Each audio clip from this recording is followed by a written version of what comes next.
Okay, good evening, everyone.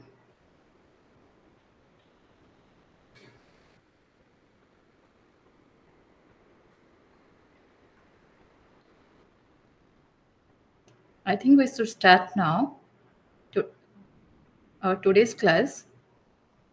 Okay, the others will join, I think, maybe in between, but I think it's time to start the class. So I am now sharing my presentation. If it is not visible, let me know.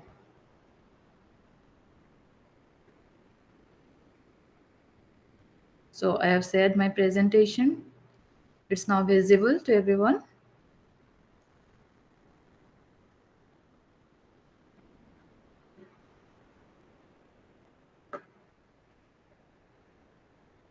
Am I audible or not?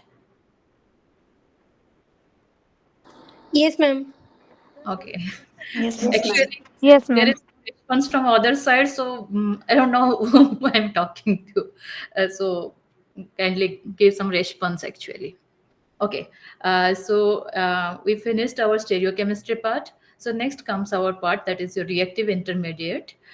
So in reactive intermediate, we have two reactive intermediates 1 and 2. The both reactive intermediates actually includes your reaction mechanism. That is the basic fundamental, like how we deduce a mechanism and what are the means factors influencing a reactions, and then we go for our reactive intermediates. So that is your first we will study about carbocations and carbanions today. So these three we will learn it learn today, and free radical carbons, nitrins and arynes reactive intermediates we will discuss it tomorrow. So first we will see how a organic reaction works. Actually, in a organic reaction, most of the whichever reaction we were doing, first it involves a breaking of a bond.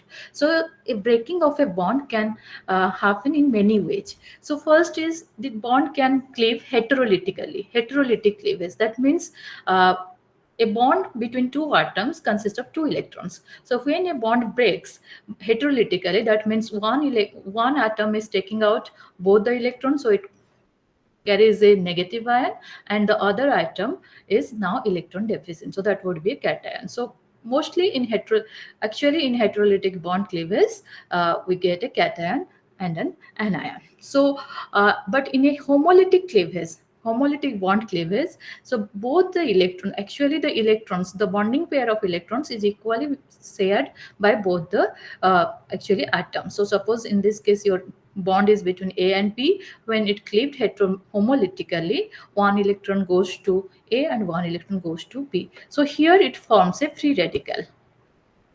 And in the other two cases, here we get a carbocation and a carbanion. Other type of reactions are there where actually simultaneous bond formation and bond breaking takes place, mostly in case of pericyclic reaction, concerted reactions. So we can have this kind of bond breaking. And in a reaction, we have actually in an organic reaction, the organic compound in the reactant side, the organic compound is known as your substrate, and whatever other substance we are adding, that is known as your reagent. Again, this reagent are different types, some nucleophiles or electrophiles. Nucleophiles are your electron rich center. It has to have your electron rich centers, such as this can be negatively charged or neutral. Negatively charged means chloride, bromide, iodide, or your cyanide, acetylide. These are all your negatively charged, so they are electron rich. What about your neutral? Water is also acts as nucleophile, but this is not ionic or anion, but it has a lone pair of electrons. So the neutral electrophile must have a lone pair of electron. Okay, next is another type of reagent we are having, that is your electrophiles. So these are electron deficient species. Okay, so sorry, electron deficient species. Electron loving, so electron deficient. So who would love electron? The positively charged species. So we can have positively charged species as well as neutral species. Okay, in case of your neutral species, there is an electron deficient center. as is this carbene C3L2. Here in this carbon we have in total 6 electrons, so this is not satisfying its octet, so this acts as a electrophile. In case of RCOCl, although this is a neutral molecule, but it has an electron deficient center. This carbon is positively charged because it has two electronegative groups attached to here, so this carbon acts as an electrophile. And so these are nucleophiles and electrophiles. So there are many type of reaction. One is your substitution reaction. Again, substitution reaction can be nucleophilic, electrophilic, free radical. But if we just classify the reaction, we can have a substitution reaction when one group is being substituted by another group. Addition reaction, when two molecules are to give a third molecule. Next one is your elimination reaction, in which from one substrate we are getting two products that by the elimination of a smaller group. And then is your rearrangement reaction. We want a product, means we are hoping that this would be our exact product, we get a rearranged product. We will mostly deal with these rearrangement reactions. Next is kind of your polymerization reaction, when from one monomer we get a polymer. Okay, then comes your some actually these nucleophiles or electrophiles are, again we can just classify them on the basis of hard and soft. Okay, hard nucleophile, soft nucleophile. So that is being actually uh, discussed from your sub theory, hard soft acid base theory. We already know what are acids and bases, like Bronsted acids which donates proton, and Lewis acids which accepts your which Lewis acids which accepts electrons. So but in case of hard and soft acid and bases, there are they have some characteristic properties. So hard acids are smaller ionic radii, high positive charge, empty orbitals in their valence shell, and they have a high energy highest occupied molecular orbital. Actually we will deal with two things, HOMO and LUMO. Okay, in this case that is LUMO, acid case, your LUMO. So LUMO is lowest unoccupied molecular orbital, HOMO is your highest unoccupied molecular orbital. So HOMO and LUMO are also known as your frontier molecular orbitals, because these molecular orbitals take part in your reaction, because those are the valence. Actually that is the means LUMO lowest unoccupied molecular orbital and HOMO is your highest occupied molecular orbital. So the reaction always happens between your HOMO with your LUMO. So HOMO and LUMO energy should match. So you just see hard acids have a high energy LUMO, but soft acids have a low energy LUMO. Similarly, hard bases have a high energy HOMO, and soft bases have a low energy HOMO. So mostly hard will preferably make bonds with your hard acids with hard bases, and soft acids will prefer to bind with soft bases. So just see this reaction. In this case, we have two carbon centers where our nucleophile can attack. We have two electrophilic centers. One is carbon number 2 is an electrophilic center, as well as carbon number 4 is an electrophilic center. And if you just see, this carbon number 2 is a hard electrophile, but carbon number 4 is a soft electrophile. So when we take a hard nucleophile, such as your Grignard reagent, in that case the carbon here actually magnesium is having more electronegativity as compared to carbon, so this carbon will acquire a negative charge, so it acts as a nucleophile. So in that case, as it is an hard nucleophile, it will attack your hard electrophilic site, okay, giving you this allylic alcohol. But when in that case, instead of taking Grignard reagent, if we use your Gilman reagent, which consists of your copper, actually organo-copper compound, in that case also this carbon is a nucleophilic center having delta minus character, but still it is a actually soft nucleophile. The reason is magnesium is more electropositive and copper is less electropositive. So that will now prefer your attack at your soft electrophilic site, that is your carbon number 4, resulting in this resulting in the formation of a actually aldehyde or ketone. Okay, so how thermodynamics control a reaction? We all know that del G, that is your change in free energy, is related to your equilibrium constant K, that is del G0 is equal to minus RT ln K. Our equilibrium constant I have written here. For any simple reaction, our equilibrium constant is C raised to the power C D raised to the power D divided by, actually concentration means product concentration raised to the power their coefficient divided by reactant concentration raised to the power their coefficients.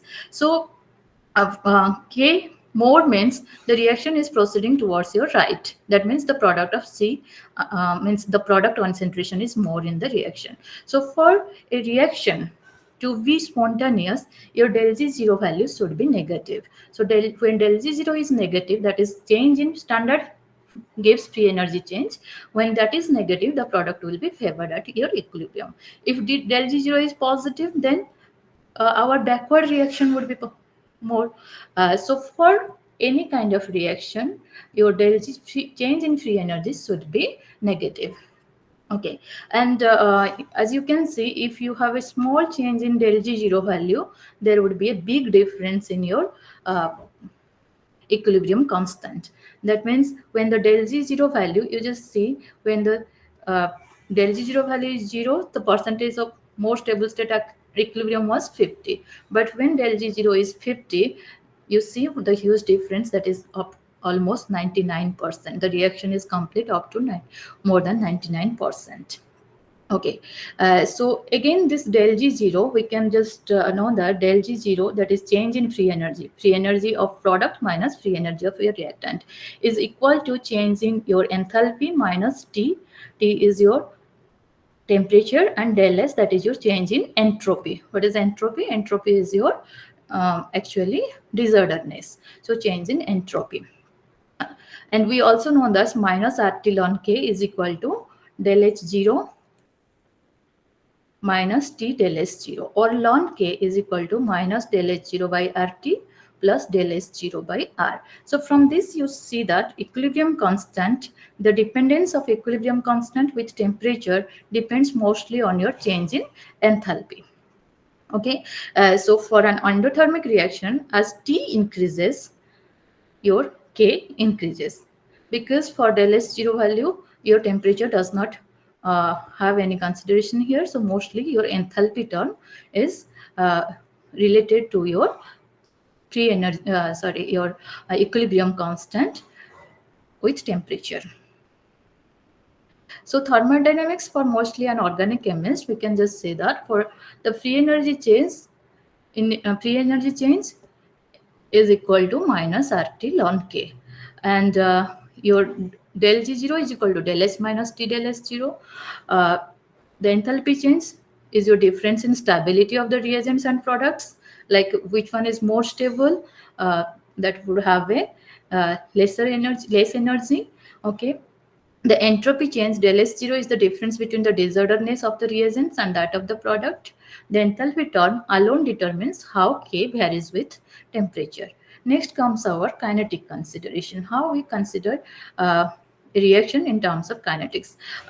How much spontaneous a reaction may be, what much low value your del G0 value is, but sometimes the reaction does not occur. So in that case, your rate of reaction is very slow, because to achieve that reaction, achieve the reaction, they have to go through a minimum energy. So there comes your kinetic considerations. So in case of kinetic considerations, we always take into the rate of the reaction. So rate of the reaction for any uh, reaction, actually, that is the change in concentration of your reactants, or change in concentration of your reactants, or change in concentration of your products, change in decreased in your concentration of your reactants, or formation of your products.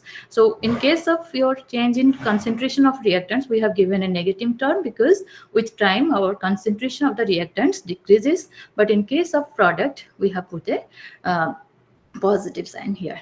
So okay, and in organic reactions, that can consist of a series of steps. Different steps may have different speed, different rate. The slowest of all the steps is actually the rate determining step, because actually you cannot that gives the overall rate of your reaction. Okay. uh, so that step is known as your rate determining step. Which one is the slowest of all steps is known as your rate determining or limiting or rate controlling steps, because that only determines the rate of the reaction. How fast other steps are there, it does not matter, but you have to see the slowest step. If its rate gets faster, then the rate of reaction will get faster. So that is known as your rate determining or rate limiting step. Then there is a concept of your transition state. So when I have just given here a substitution reaction, this is our product and this is our reactant, and this side we have our product. So actually from for going from the reactant to product in a reaction, actually it passes through a maximum energy state, an energy maximum. So this point where it passes through it is past the highest point, that is known as your transition state. Here actually that is not a real molecule. It may have your particle partially broken bonds or formed bonds, but that is the highest energy maximum. So that is your transition state. Mostly we put the transition state in square brackets. So as you can see, this is a kind of substitution reaction. Here carbon iodine bond is breaking and carbon OH bond is forming. So this is your transition state. So in this reaction coordinate, as you can see, it is having, like, suppose we have two-step reaction. It is, suppose we have a two-step reaction. In the first one, you see in this one, the first step goes through a higher energy transition state as compared to the second step. So in this case, this one is slower, and in this, and this one is faster. So as this step is slower because it is passing through a higher energy transition state, so this has to be, actually this will be slower. So this step is your rate determining step. But in this case, as you see, the first step is very fast. It is passing through a very small energy gap. Okay, this energy is actually known as your activation energy also. So this activation energy is very slow in this case. That means this one is faster and this one is slower. So we can just say that the second step is your rate determining step. Okay. Then there is two type of things. One is your thermodynamically controlled reaction. One is your kinetically controlled reaction. Kinetically controlled reaction means which takes place faster. Faster means it's actually that has a low energy barrier or lower transition state. Okay, lower energy barrier, but in this case you has a higher energy transition barrier, and it takes place at the, but in this case your product is more stable. That's why that is your thermodynamically controlled. Suppose you just see the, in this case 1,3-butadiene. Okay, in case of 1,3-butadiene, when you just react it with hydrogen chloride, that is an addition reaction. It can either add at your this side or this side, because this is a kind of goes through a carbocation intermediate.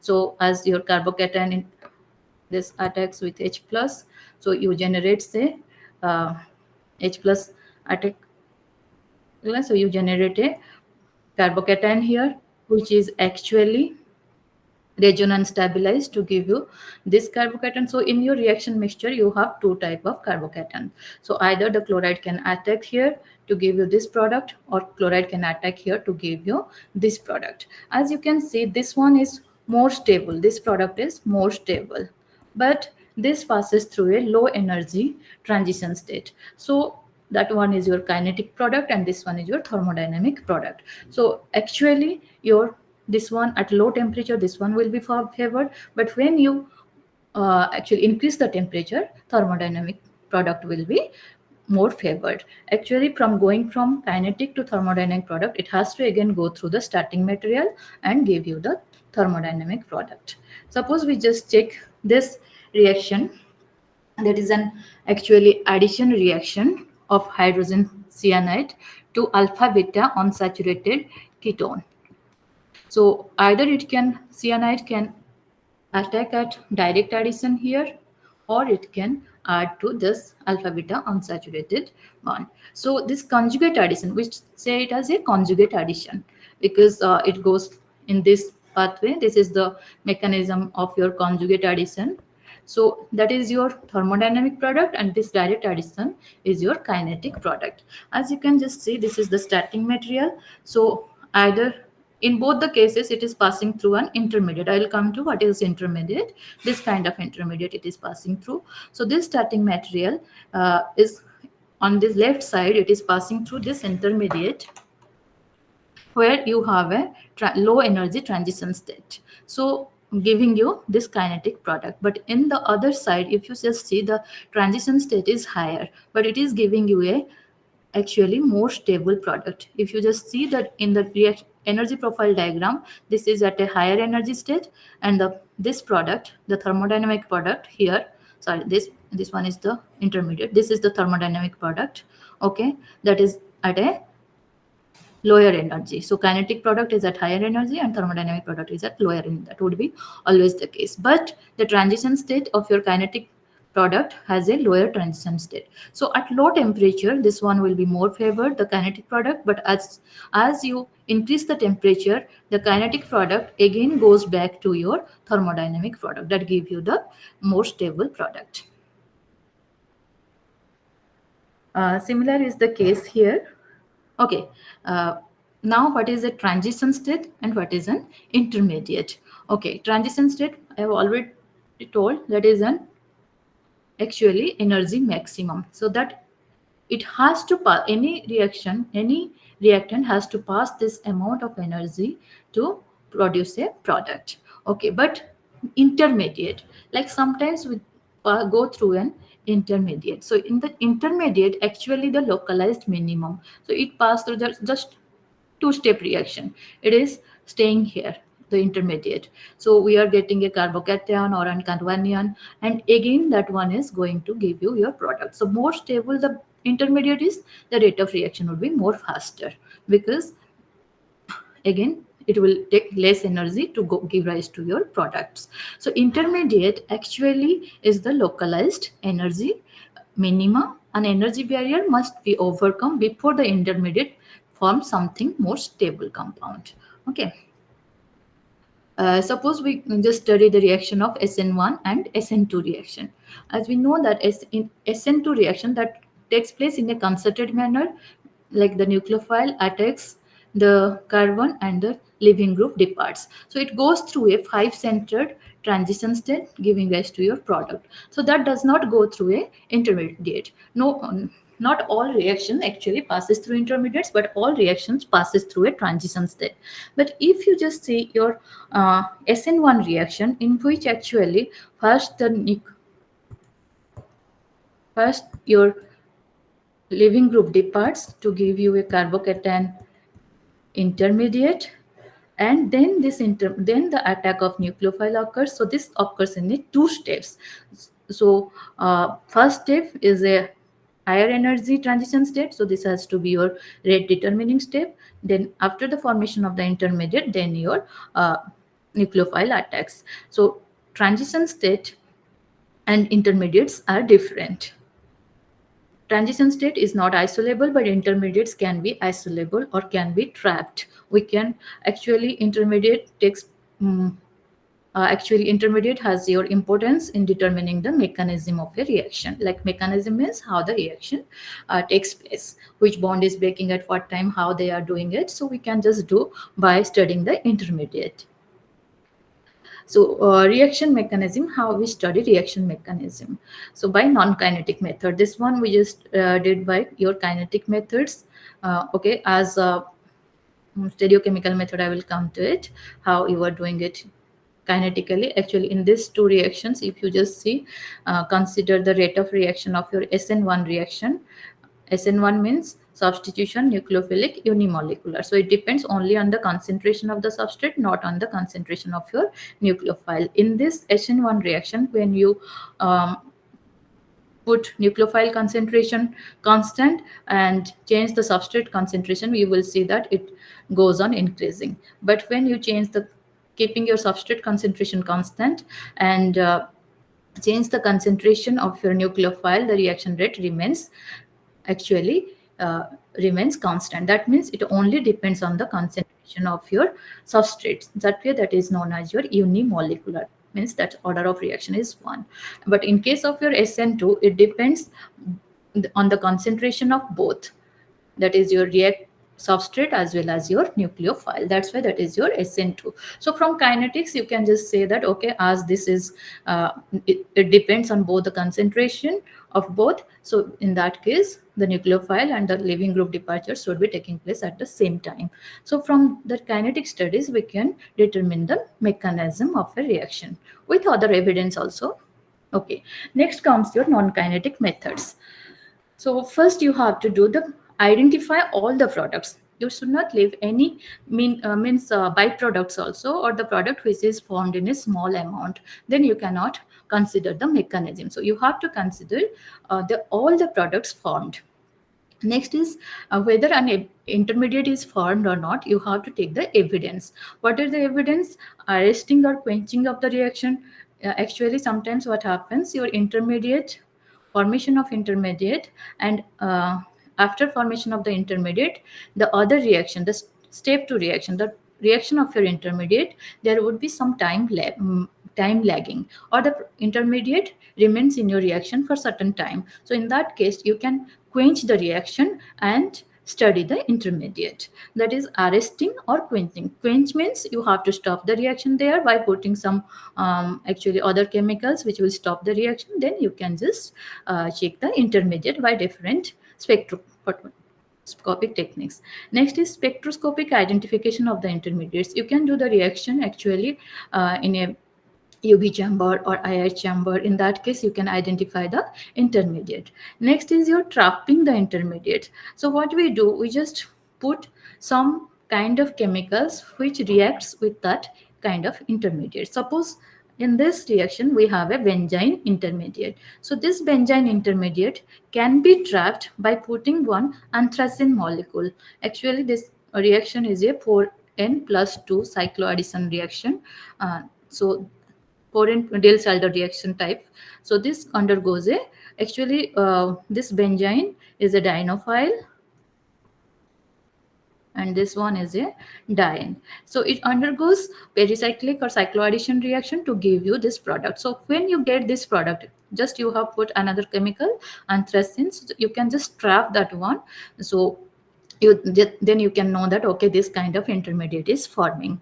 So by trapping the intermediates. And another thing is that you just you suspect that okay, we may be having this intermediate. So what you do, just that kind of intermediate you put in your reaction, such as in this case, okay, this beta nitronaphthalene conversion to alpha naphthoic acid. So there was one guess that okay, this can be the your intermediate. But what they did, they did the same condition, alpha naphthyl cyanide, and did the same condition that never gave your alpha naphthoic acid. That means this intermediate is not being formed in your reaction mixture.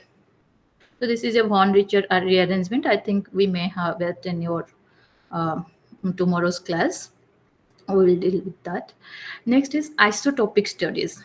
Um, Isotopic studies is again isotopic labeling and isotope effect. So in case of isotopic labeling, what we do, one of the reagent, we just label it with another isotope. Normally our oxygen is of your O16, but in this case we are using water. So there is one thing that when this bond breaks, like the bond is breaking at this side or the bond is breaking at this side. So in that case, if our this is the hydrolysis of ester. So in case of ester hydrolysis, if the bond breaks on this side, the OH group, that is the OH group from your water, where oxygen is 18 leveled, okay, that is leveled with another oxygen, not your regular oxygen, that is your 18 carbon or 18 oxygen will go to your carboxylic acid. That means the bond is breaking here. It is not breaking here because you are not getting the alcohol which contains your O18 oxygen. So by isotopic labeling also you can say that whether the reaction, in particularly in this reaction, whether the bond is cleaving between this oxygen oxygen or your oxygen carbon here. Next is isotope effect. Actually, in a reaction, bonds are being broken. So if we just suppose simple carbon hydrogen, so the bond, this bond strength and carbon deuterium bond strength, that would be different. So if your reaction involves the breaking of this bond, then from study of your isotope effect you can say whether this bond is breaking or not. So suppose you just take a this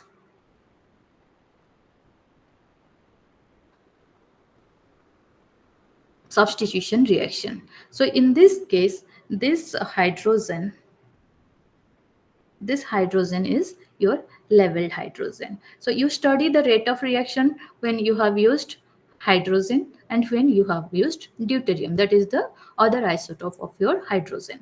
So if the isotope effects are relatively small, that is 0.7 to 1.5, then the effects are called your secondary isotopic effects. That means the rate of reaction does not depend on the carbon hydrogen bond breaking. That means in that stage your carbon hydrogen bond breaking does not take place, because here you see this is just a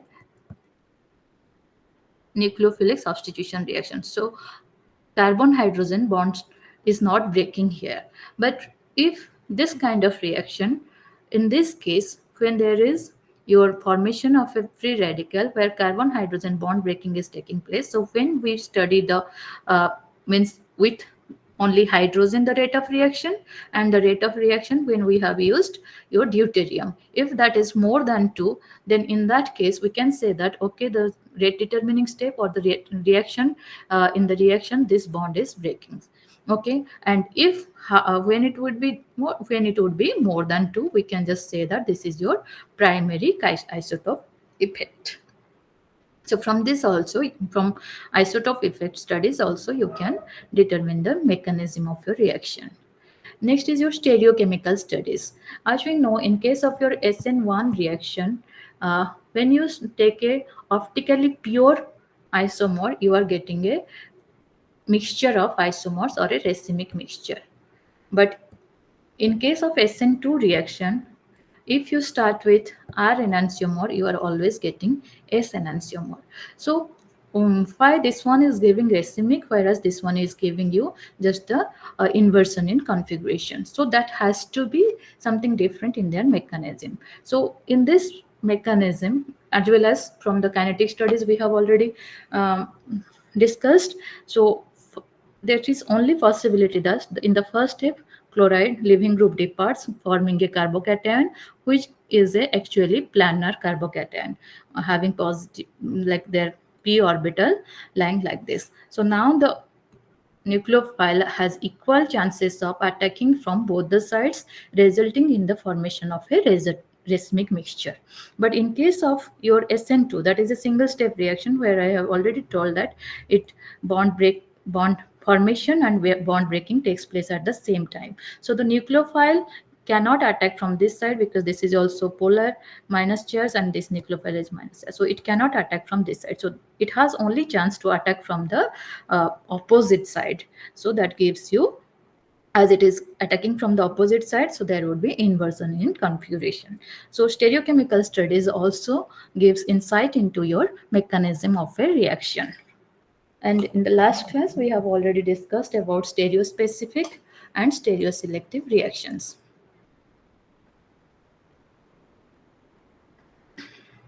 So in case of a stereospecific reaction, we take a specific molecule, stereoisomer, that gives you a particular product. But in case of stereoselective reaction, you get a mixture of stereoisomers. Some may be major, some may be minor. So in this case, that is selective. Someone would be major, someone would be minor. But in case of specific, this trans isomer gives you meso product, but cis isomer gives you a DL pair. Next is your substituent effect, that is corresponds to your Hammett equation. Suppose we have a benzoic acid. So in this substituent effect, what they have done, in case of your benzoic acid, okay, so its acidity constant, suppose that is your log K value, and when you put substituents at ortho, meta, and para position, how it affects its acidity. Okay, so they from that they have calculated the sigma value. Okay, so they have a different sigma values for ortho, for meta, and para, that is for benzoic acid. So this sigma value is known as your substitution constant. Substitution constant. And then they apply this to other reactions. Okay, other reaction centers, mostly in case of your substituted phenyl groups. And this substitution effect, whether it is happening in case of other compounds. Suppose I will just take, we have done the benzoic acid has been taken as the reference, then they have studied your phenol. So the same substituent effect is affecting in case of your phenol or not. So in that case, there is one relation, log K by K0 is equal to rho sigma. Actually, either it's reaction constant or rate constant. Okay, sigma is your substitution constant, which we get the value from your reference sample, that is your benzoic acid. And rho is your actually susceptibility of a given reaction center relative to benzoic acid on introducing a substituent, is measured by your reaction constant. So this one is your substitution constant, and this one is your reaction constant. So we get the rho values for different substitution in from your reference sample, that is your benzoic acid. Then you determine the log K by K0 for your different substitution of any reactant center. So that would be equal to log K by K0 would be equal to rho sigma. And suppose we plot a graph between log K by K0, that is for the reaction center any, suppose our phenol, okay, and for phenol and its different substituent. K is for any substituent, this one is for your K0, then K would be for any of the substituent at ortho or meta or para position. So you would get different log K by K0 values, and the sigma that corresponds to the substituent effect. Suppose in case of your benzoic acid, orthobromobenzoic acid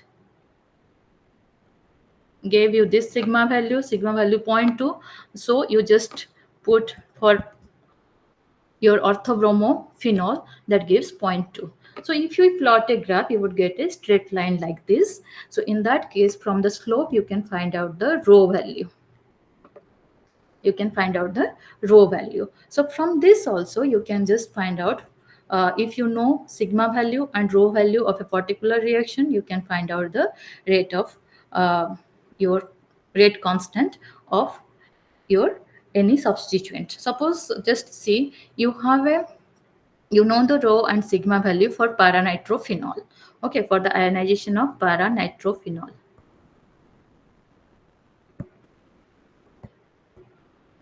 So paranitrophenol has a sigma value 0.81, and we know the K of phenol, that is known, that is 10 to the power minus 10, and you got a rho value also 2.26. After you put everything, you get that the Kp, that is ionization of paranitrophenol, is 6.77 into 10 to the power minus 9, which is more as compared to your phenol. That means paranitrophenol is more acidic because K value is more, Ka, that is acidity constant, actually equilibrium constant of an acid.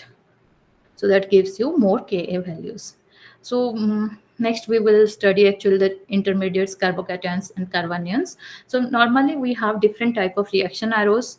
These arrows mostly simple reactions which goes from left to right. These are your equilibrium arrows, and this type of arrows, when it is more towards right, less towards left, and delocalized. When we are just showing delocalization or our resonance, we put double headed arrow, and we put curly arrows for reaction mechanism.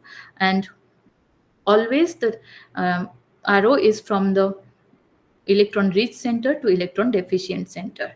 Never do it other way around.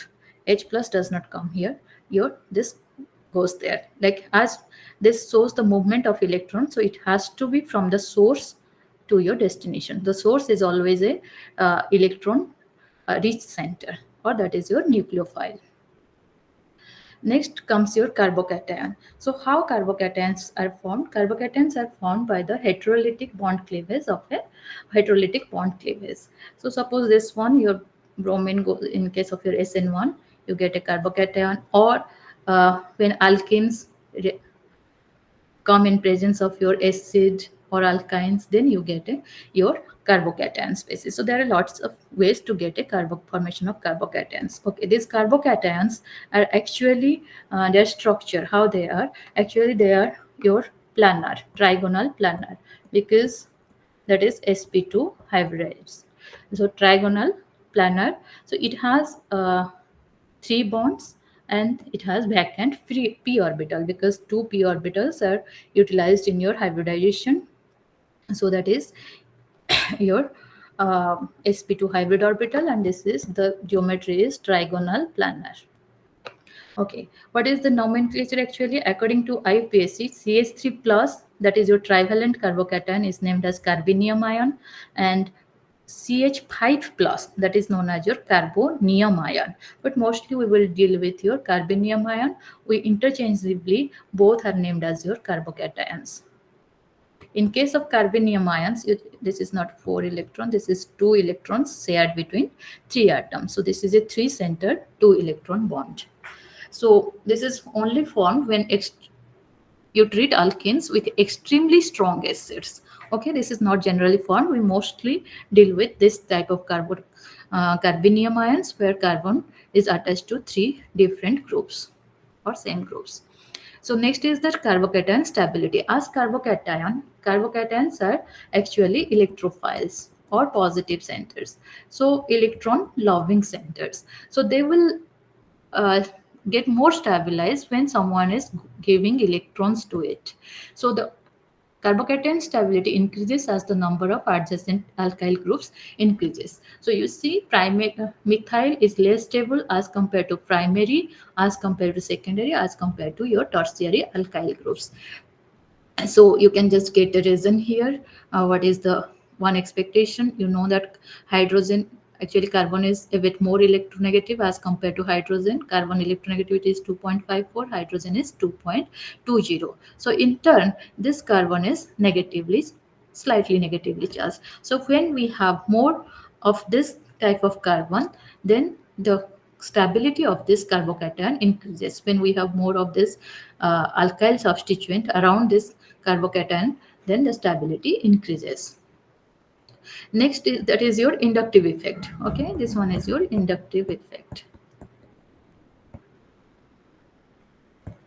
Next effect is your hyperconjugation. So hyperconjugation means when this carbocation have a hydrogen in the adjacent hydrogen, there would be partial orbital overlap between the carbon hydrogen bond and the vacant orbital of your carbocation. So as a result, actually, you just see, as a result, this carbocation is no longer positively charged, this carbon, so that has a double bond, and here the hydrogen is having a positive charge, but this has still some contact. So this is also known as your no bond resonance. So when there is more CH3 groups or CH2 groups or adjacent carbon having hydrogens are there, that gets more stabilized. That concept is known as your hyperconjugation, which we know from our BSc and plus 2 classes. Next is your resonance stabilization. Uh, Resonance stabilization means when the carbocation is present adjacent to a pi bond. So this carbocation now can spread over to the other carbon. So when a charge is delocalized, that becomes more stable actually, because it is when it is localized, as you all know, when we stand for a long time, we get bored, so we can just walk here and there, so we get more stabilized. So similarly the charge gets stabilized by your delocalization. So more delocalizing structure means more stability. Okay. So you just see in case of your aromatic benzyl carbocation, this is known as your benzyl carbocation. So here, you that one is your allyl carbocation. You have only two resonating structures, but here you just see you have four resonating structures. So this one is going to be more stable as compared to your allyl carbocation. Uh, in As you see, when we increase the number of phenyl groups around the carbocation, first of all this carbocation is tertiary, and again it is having three benzyl groups. So now you get four resonating structures from one phenyl group. So from three other two means you would get in total 12 resonating structures. So this one is going to be more stable because number of resonating structures are more as compared to this one.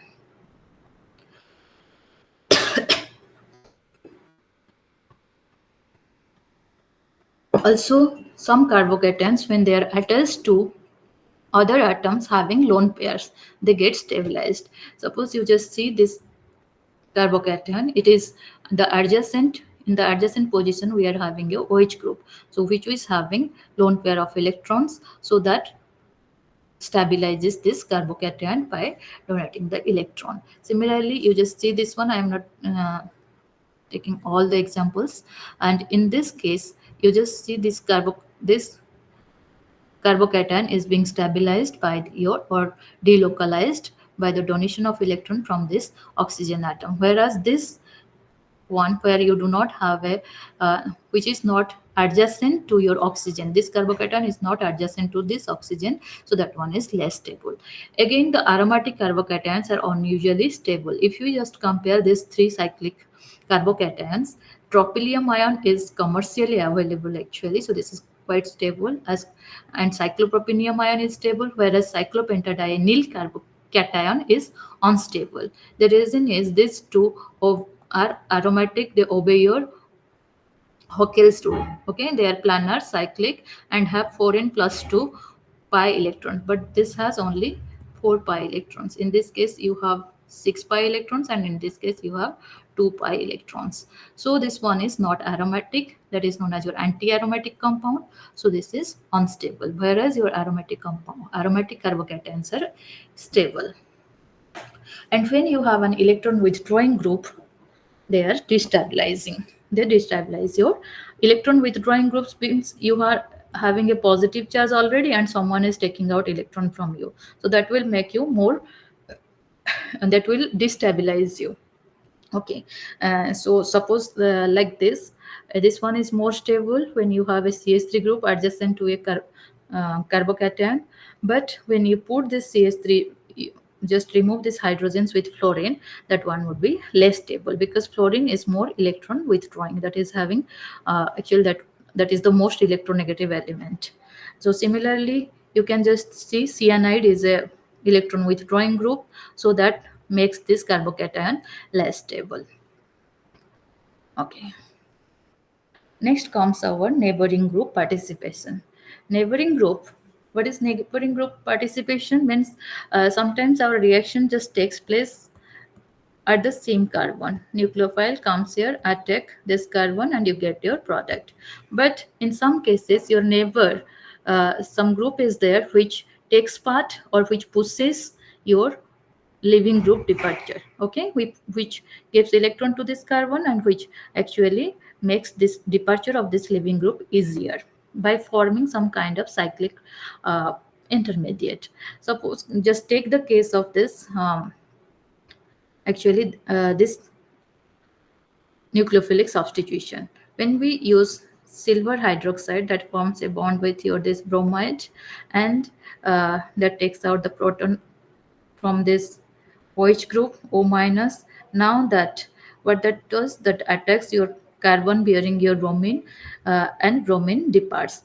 Now the OH minus attacks again this carbon and it opens up.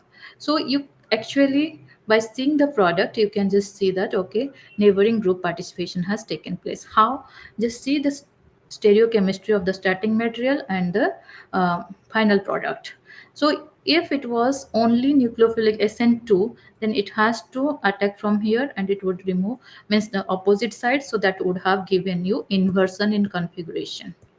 But here you are getting complete retention, because here you have inversion plus inversion. প্রথমে থরে উল্টা গেল, next again ultega, so you get your retention in product. So from that evidence you can say that that neighboring group has taken part. We would have some other evidence. So in this neighboring group participation we get some non-classical carbocation, like here we have a carbon carbon oxygen bond formed, one three-centered cycle, a three-centered intermediate is there. But some cases we will have an carbocations, in which those are your non-classical. In classical means the charge is delocalized onto one carbon only. But in case of a non-classical carbocation, so that is being delocalized into many other carbons. Suppose just take this adamantine. So in this carbocation, now this uh, carbocation is being stabilized by conjugation with this one. Now, so now this one will acquire a positive charge. So now this positive charge is delocalized over these three carbon centers. So you have a positive charge either here or a positive charge either here. So this has a this is a non-classical carbocation, or this is also a three center two electron bond, because it is now a three center carbon number 7, 2 and 3, but the total number of electron is here 2, three center two electron bond. Aromatic rings as the neighboring groups. So aromatic rings are also used as a neighboring group. So you just see here this aromatic ring attacks this carbon center where you are having your leaving group. So it is a kind of pushing and departure push. So this forms a now a three-centered intermediate, cyclic phenonium-ion intermediate. So that is a carbocation actually. So cyclic phenonium-ion intermediate. Now this OHC minus, that is your nucleophile acetate ion, can attack either this side, this carbon, or this carbon. So you get actually two products. If it does not, if this cyclic phenonium ion intermediate was not involved, in that case you would have only external nucleophile could have attacked, and you by your SN2 pathway only your erythro only one product would have been formed. But in this case we are getting two different enantiomers. So that means your aromatic ring is acting as the neighboring group participation. Okay, so this as a result of this neighboring group participation, the rate of reaction increases. So that is also known as your enantiomeric assistance. Enantiomeric assistance. Okay, next is your carbon carbon double bond as the neighboring group. If you just say in this case,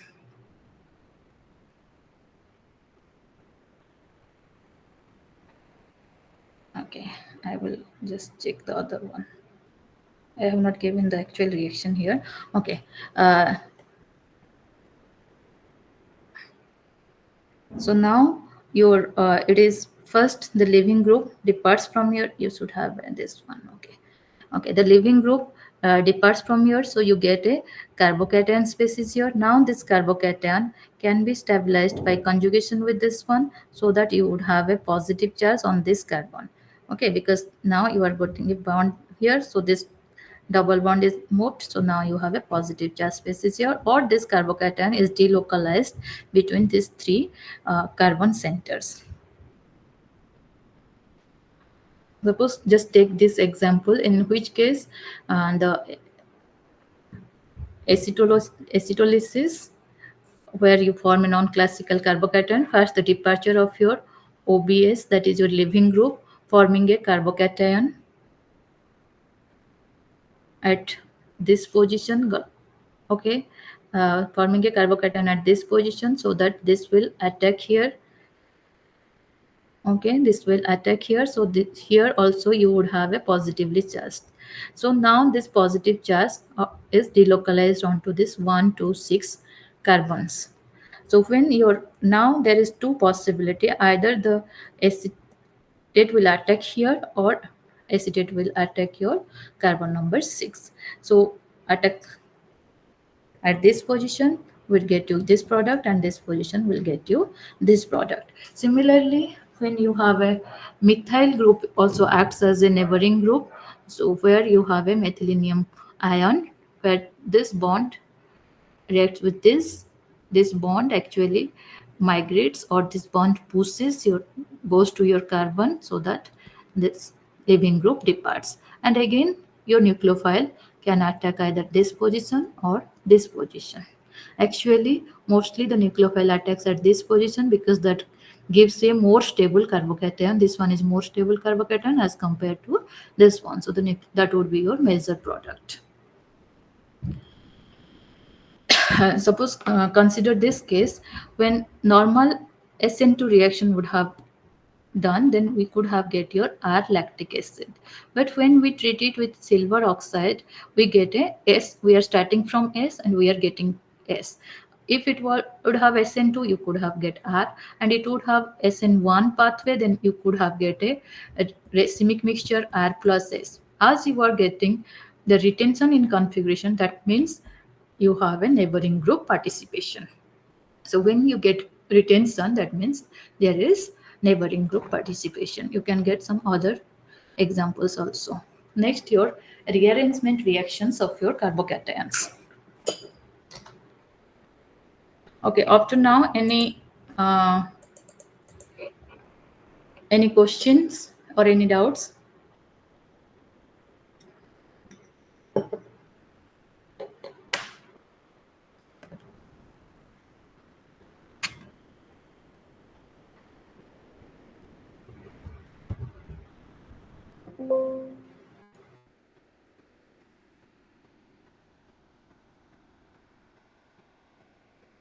Any doubt or questions?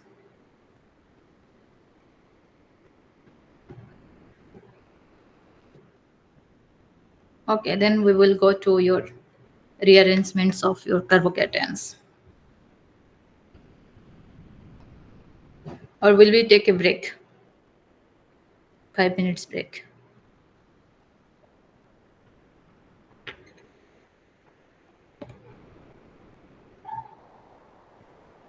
No one is listening or what? Yes, ma'am. Okay, sir. Yes, ma'am. Shall we take a break for? Listening, madam. Okay, madam. Okay, madam. Okay, okay. I'll be back in 5 minutes. Okay, okay, ma'am. Okay.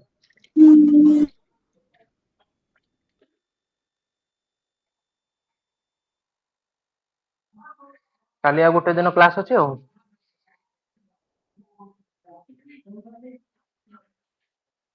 ତାପରେ ପୁଣି 2 ରୁ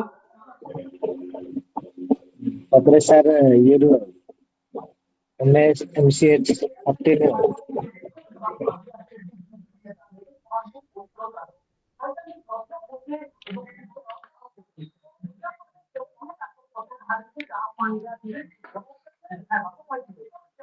ଗାମୁଛାରେ ପଡିଯାଇଛି ତମର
Okay, shall we resume now? If anyone is having doubt till now, you can just ask.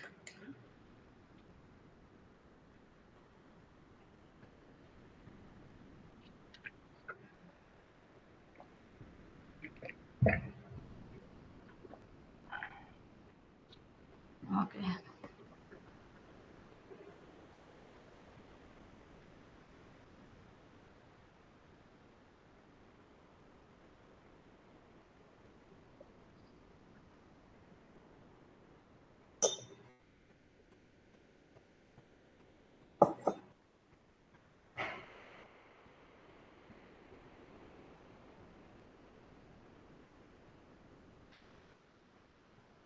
Okay, now we start our next unit, which is the rearrangement reactions of your carbocations. Okay, what are the general reactions of a carbocation, or what is the fate of a carbocation? First of all, this can react with a nucleophile. Okay.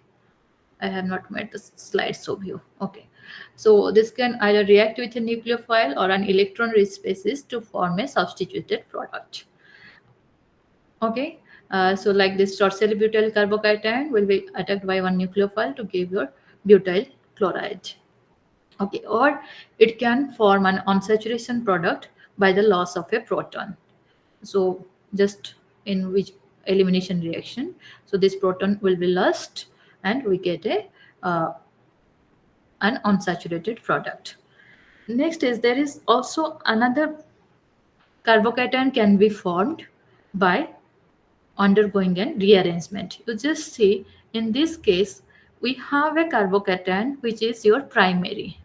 We know that the carbocation stability is in the order tertiary is more stable as compared to secondary, which is more stable as compared to primary. So whenever there is a chance to get your more stable carbocation by rearrangement. What is this rearrangement? In case of a rearrangement, there is shift of some groups. So in this case, either we have in the adjacent carbon, okay, that is being shifted from the adjacent carbon actually mostly.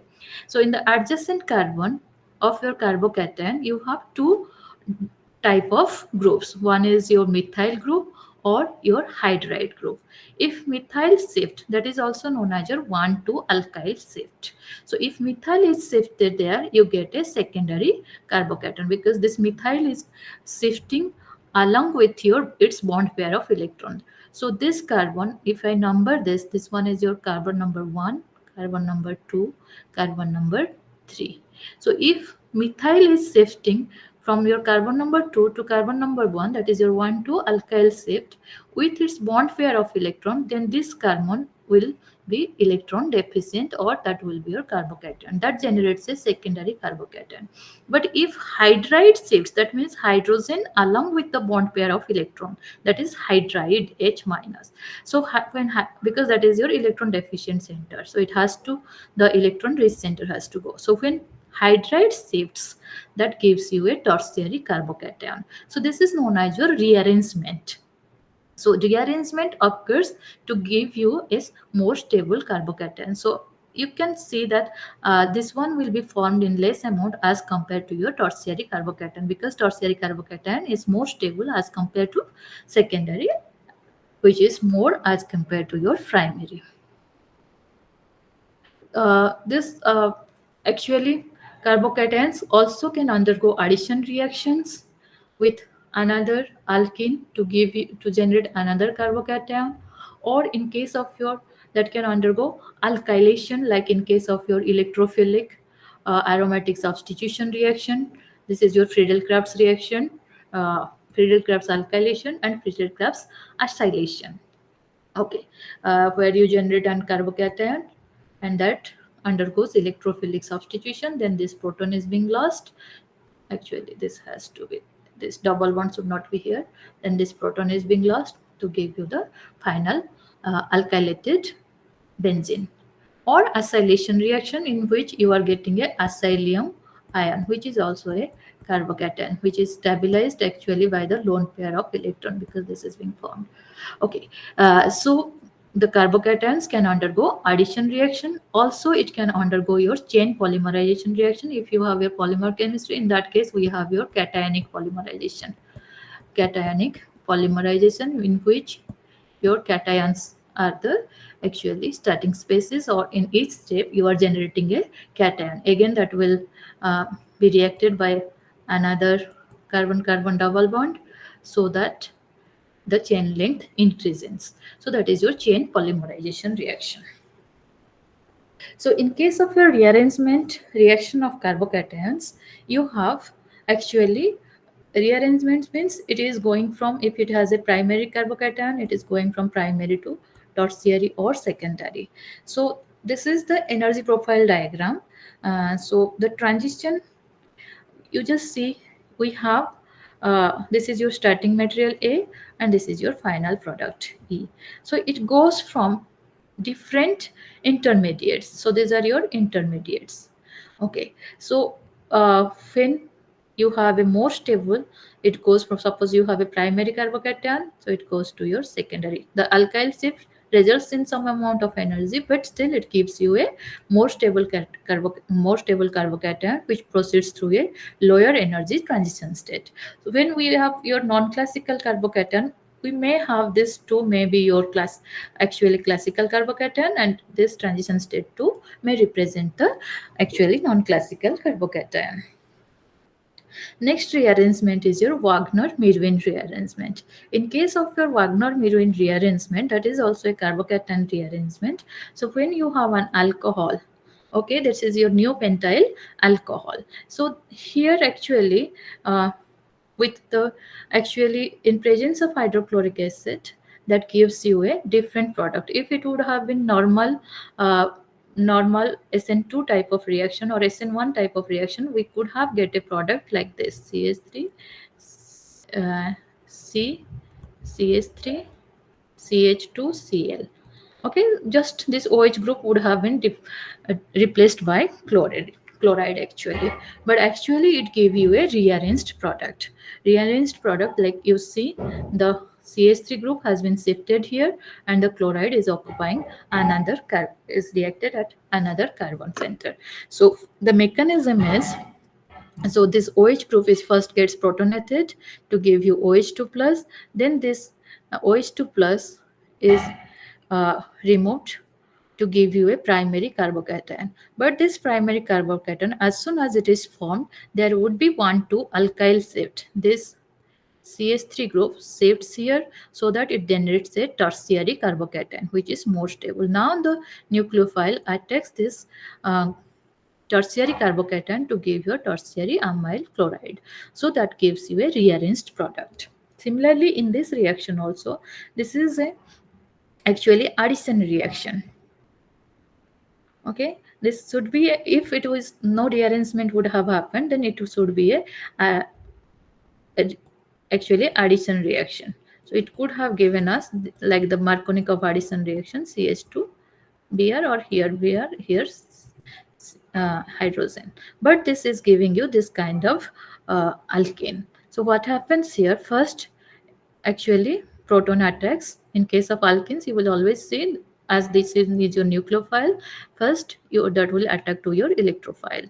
So nucleophile will attack to the electrophile to give you a secondary carbocation. Again, this there is a chance of formation of a stable carbocation. So this actually migrates there, or we can just say shifted there, 1,2 alkyl shift. That gives you a tertiary carbocation which is more stable. So in that case, what happens, you have your chloride that would again take out one proton, and you have a beta hydrogen here, so this proton will be removed and that will form a alkene. Similarly, this isobornyl gives your campaign.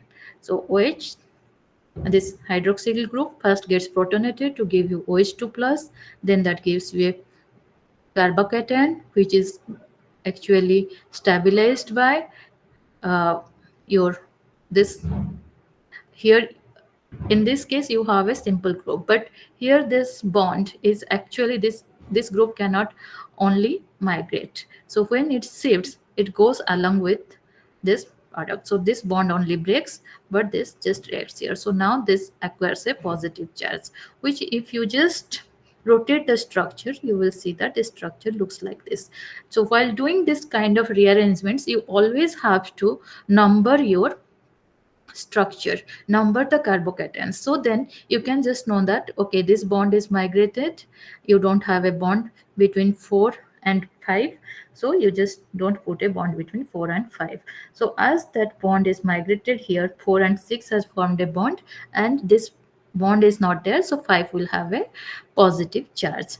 So you have to always put, while doing mechanisms, you have to like first put the numbers to your carbon centers. Then it just undergoes H plus elimination to give your alkane or campaign.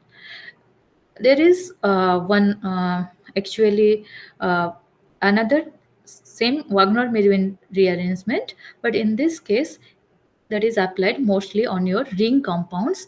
That is also known as your Tiffany-Demjanov rearrangement, which results in your ring expansion. So first this was a 4-membered ring, you see. So here this OH group again gets OH2 plus. Now what happens? You have a carbocation here. You can just ask me that, okay, this is a tertiary carbocation, still why the nucleophile is not attacking here?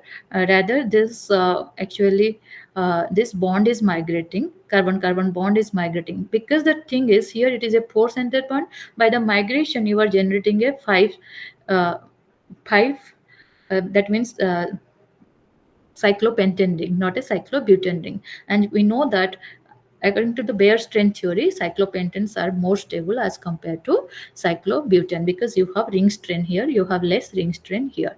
So in case of, although you have a tertiary carbocation, it goes to form a secondary carbocation, because here there is relief of ring strain. And then in this case, after formation of this carbocation, then again there would be your CH3 migration to generate your tertiary carbocation. Then hydrogen is removed to give you the alkene. Similarly, in this reaction also, you can just see that from the 5-membered ring, you are getting a 6-membered ring. So ring expansion occurs in case of this Tiffany-Demjanov rearrangement.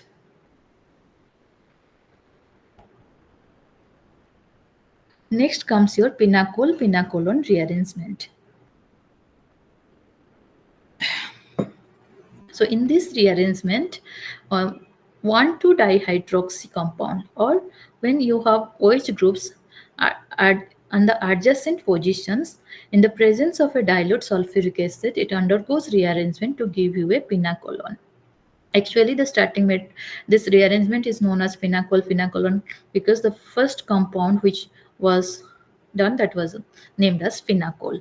So first we will check the mechanism. So one of the OH groups actually gets protonated to give you OH2 plus. So now this water molecule is departed to generate a carbocation here. Now this carbocation is, although that is your tertiary, but we have a, actually in the adjacent carbon we have a OH group who is having your lone pair. So that we have already discussed that lone pair of electron is also takes a major part in the stabilization of your carbocation. So now this OH lone pair comes here, and this methyl group migrates to this tertiary carbocation. So in the next step, just it loses a proton to give you the ketone, that is your pinacolone. And so in this this one is a very actually common questions that come in actually our during our time. This, what would be the product in this case?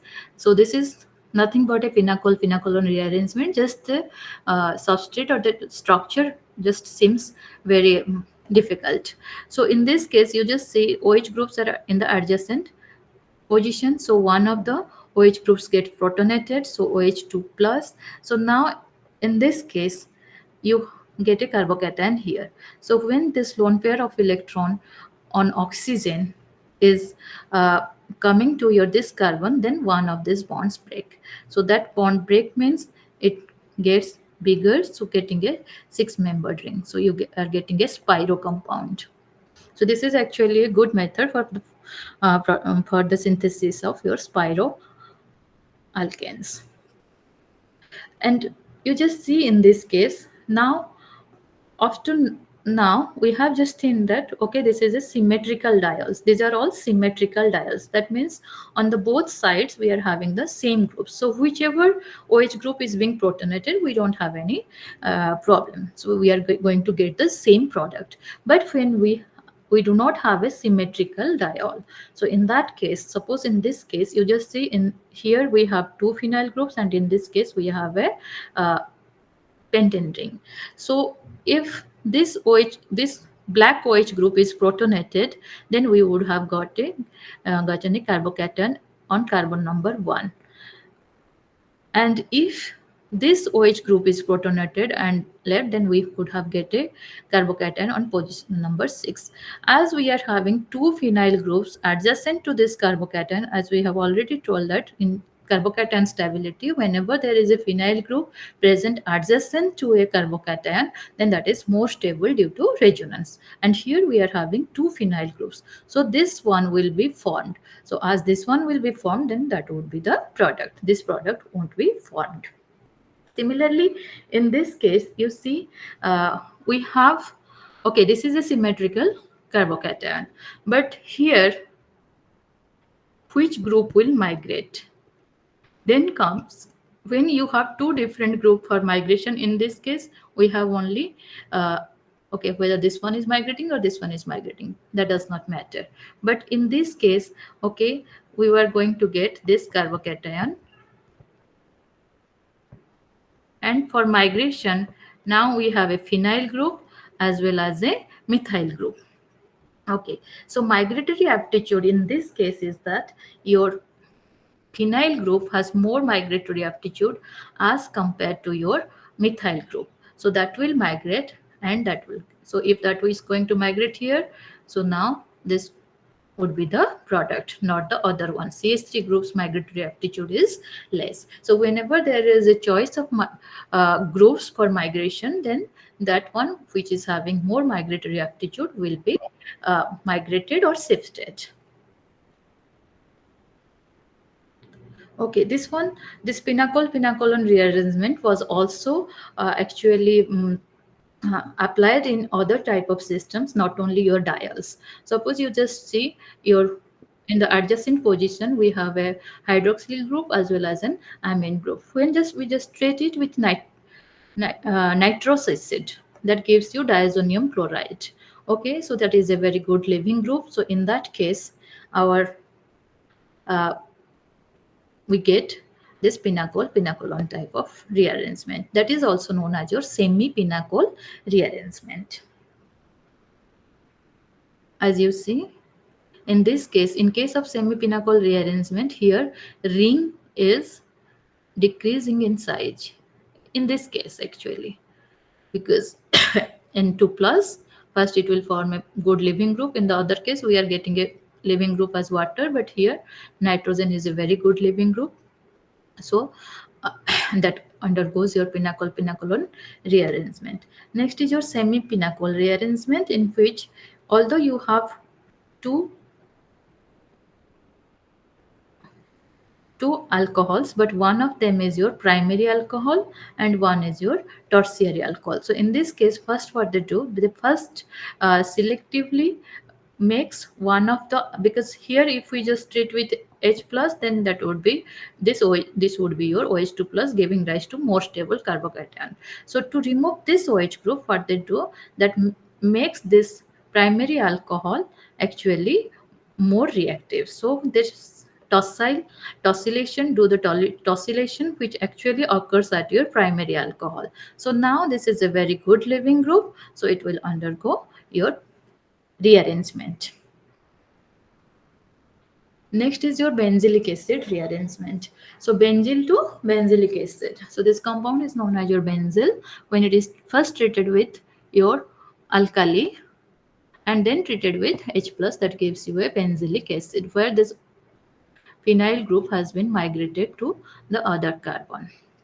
Okay, so this mechanism is, first is the OH, when we are taking OH minus, that will react with any of this carbon to give you this intermediate. So when this comes back, this phenyl group migrates because OH is not a good leaving group. So this phenyl group migrates to shifts to this one to give you this O minus. Okay, so in presence of H plus, that would give you this product. So finally we are adding H plus. Similarly with alkoxide, here we have taken OH minus, so we are getting a carboxylic acid. If we have taken an alkoxide, then we could have get an ester, because here your tertiary butoxide would attack here, then this phenyl group migrates and you get an alcohol here. Next class of compounds are your carbanions. Okay, that is your intermediates, that is carbanions. So carbanions are actually, as we know that in case of carbocations, you have, that is your 6 electron spaces. But in case of carbanions, here also carbon is having 3 bonds to 3 groups, but a negative charge. Okay, Hello, ma'am. so yes. କହୁଥିଲି କ'ଣ କି ଯୋଉ ଦିଟା ଯୋଉ chemical ଭିତରେ ଯୋଉ ମୋର ଷ୍ଟେବିଲିଟିର ଯେତେବେଳେ କ୍ୱେଶ୍ଚନ୍ ଆସିବ ରିଜୋନାନ୍ସକୁ ଛାଡ଼ିକି ଆଉ କିଛି ପଏଣ୍ଟ ଅଛି କି ଯୋଉଟା କି ଏକ୍ସପ୍ଲେନ୍ କରିବ କି କୋଉଟା ଅଧିକା ଷ୍ଟେବଲ୍ କି କୋଉଟା ନୁହଁ? Inductive effect, hyperconjugation. କିନ୍ତୁ ମୋର ଯୋଉ ବେଞ୍ଜିନ୍ ଟାଇପର ରିଙ୍ଗ ଯେତେବେଳେ ଆସିବ ସେତେବେଳେ ମୋର ମାନେ ବେଶୀ Mostly resonance. Resonance is actually stronger effect as compared to your inductive effect and hyperconjugation. ରିଜୋନାନ୍ସକୁ ଛାଡ଼ିକି ଆଉ କିଛି ପଏଣ୍ଟ ନାହିଁ ନା ବେଶୀ? ନାଇଁ, ତମର ରେଜୋନାନ୍ସ ଚେକ୍ କରିବ ହେଲା। ହଁ ହଁ ହଁ, ସେଇ ତିନିଟା ଇଫେକ୍ଟ ହିଁ ଅଛି। ତମର ରେଜୋନାନ୍ସ କହୁଛନ୍ତି, ନହେଲେ ତାକୁ ମେସୋମରିକ ଇଫେକ୍ଟ କୁହା ହଉଛି ହେଲା। ଆଉ ଗୋଟେ ହେଲା ଏପଟରେ ଦିଟା ଆସିବ ଯୋଉ ଇଣ୍ଡକ୍ଟିଭ ଆଉ ହାଇପର କଞ୍ଜୁଗେସନ। ହଁ, ହାଇପର କଞ୍ଜୁଗେସନ ହେଲା, କିଛି କିଛି ଜାଗାରେ ଦେଖିବ ତମର resonance is the major effect play କରିବ, କିଛି କିଛି ଜାଗାରେ inductive effect. Hyperconjugation has no many roles नहीं तार है, अल्प किसी तार एप्लीकेशंस अच्छी, किंतु रेजोनेंस होची सबुठु स्ट्रांग, तार स्ट्रांगर इफेक्ट अच्छी। यार जो मैम ए जो स्टडी मटेरियल ले जो सैंपल क्वेश्चन जो देची गोटे गोटे टॉपिक रो लास्ट रे सेही जो टॉपिक रो सेही सैंपल क्वेश्चन जो अछि सेही भला क्वेश्चन आसियो ना ए जो पीजी एग्जाम में? Actually I have no idea about what type of questions come in this exam, कारण मो केबे कंडक्ट करनी से एग्जाम की केबे ये करनी। ओके, एटा इथरो फास्ट हला बोथे ना, प्रीवियस ईयर रे यार अछि प्रीवियस ईयर रो मु जानिनी। एक्चुअली मु फर्स्ट टाइम पढौची है ना, मु केबे इग्नोरे पढेनी, दैट इज फर्स्ट टाइम। तम किंतु प्रिपेयर हुआ हैले, जेते टाइप ऑफ क्वेश्चंस अछि प्रिपेयर हुआ। तमे नॉर्मल एक्चुअली देखो जदी नॉर्मल एमएससी क्लासेस जो मान को रेगुलर क्लासेस करूचंती तांकर भी केमतिया क्वेश्चन आसुची, मतलब सिलेबस तो नॉर्मल सेम थिबो बोधे जो माने रेगुलर एमएससी करूचन। हां हां, रेगुलर जो अलगा यूनिवर्सिटी अंडर रे। हां, अलगा यूनिवर्सिटी हमर उत्कल हैला कि संबलपुर यूनिवर्सिटी, तो तांकर भी क्वेश्चन टिके टिके चेक कर दोथुबो। जदी सेम सिलेबस अछि you can gate similar type of questions, माने क्वेश्चन तुमको बहुत बड़ी मिल जिवो सेठो। इग्नोर जदी मु जानि ओडिसा रे बोधे एटा प्रथम थर हैला बोधे साइंस रो, मे बी हां, मे बी माने केमिस्ट्री पार्ट रो, केमिस्ट्री रो ने कि तुम जदी बाकी जगह रे देखि परिबो, जदी नॉट ओनली ओडिसा बाहर रो भी जदी तुमको गूगल रे किछि मिलि जिवो तुम चेक कर परिबो। बट मोस्टली रेगुलर एमएससी रो क्वेश्चंस चेक करो, देखियो you can get some questions. Okay okay, carbanions. Carbanions actually carbon रे तीनटा ग्रुप लागिछि as well as a negative charge अछि। So in this case carbanion is a 8 electron species or electron rich center अछि, so that will act mostly as a nucleophile. How you generate your carbanions? Abstraction of hydrogen by base. Okay, when from a neutral compound it hydrogen achi, that would be abstracted by a base, you are getting an carbanion. And addition of nucleophile to an unsaturated compound, suppose Y minus attack unsaturated compound, so you get an carbanion. Or reaction of metal with an alkyl halide, as in the case of your Grignard reagent. Okay, so in that case also we generate a carbanion. And the reaction of ylides and dithions, that also generate you one carbanion. So there are different ways of generation of carbanions. So what is the structure of carbanion? Actually the carbon center here is sp3 hybridized, as carbon valence electron of carbon is, in this case as it is C minus, so valence electron is 5, and 3 bonds are attached to it, so 2 electrons are remaining. So that corresponds to 1 lone pair. So total electron pair is 4, so that gives you sp3 hybridization. So as sp3 hybridization, and you have 1 lone pair of electrons, so that has a pyramidal geometry. Okay, so what would be the stability of your carbanions? So you will see that if you can interrelate carbocation stability and carbanion stability, they are just in the reverse order. Okay, in that case, we have tertiary carbocation is more stable as compared to secondary, as compared to primary, because those are your electron deficient center. But here you have a electron rich center. So when it is already electron rich, you are again giving electron to it. So that would be less stable. So methyl carbanion would be more stable as compared to primary, as compared to secondary, as compared to tertiary. So again, then there is another thing is that S character of your carbanion carbon. So sp3 carbanion is less stable as compared to sp2, as compared to your sp. That means when your S character increases, the carbanion stability increases. Actually, S is more actually penetrating, or we can just say S orbital is more towards your nucleus. So carbanion would be more happy to remain in more S carbon, having more S character. As you can just see from this pKa values, you can just see that in case of your carbon alkyne, the pKa value is much lower, that is 25. But in case of methane, your pKa value is 44. So the less the pKa value, that would be more stronger acid. Means you can easily easily deprotonate your acetylene as compared to methane, or as compared to ethylene. Okay, so whenever you put any negative group, you just see how that pKa value increases. That means you can remove easily the hydrogen from these centers where their pKa value is more. So stability, it depends on your inductive effects. So when you have a electronegative group present adjacent to it, that is more stable, because there is someone who is going to take out your negative charge from it. So presence of electron withdrawing group increases the stability, and your presence of plus I group, that is your plus I group means mostly your alkyl groups, decreases the stability. And in case of resonance, when you have a possibility of delocalization of your electron, then that would be more stable. Just seek the benzyl carbanion. So in this case, this negative charge can delocalized onto your benzene ring, so that stabilizes your benzyl carbanion. Similarly is for your allyl carbanion. So you just see this phenyl ring acts as both a in case of carbocation, also you can, it gets stabilized by your phenyl ring or benzene ring, and in case of your carbanion, it also gets stabilized by this benzene ring. So you can just say that this aromatic or this benzene ring or phenyl group acts as a electron sponge. It can pump out electron, or it can take electrons. So it stabilizes carbocations, also stabilizes your carbanion. Just in that case, you have to just be careful about the position of your arrows. Okay, the effect of various groups on stability of carbanions: when you have electron withdrawing groups, that stabilizes your carbanion. But in case of your carbocations, electron donating groups stabilizes your carbocation. And when we have already discussed, like in case of this one is cyclopentadiene carbocation, that one was not stable, but cyclopentadienyl anion is very stable because that is aromatic.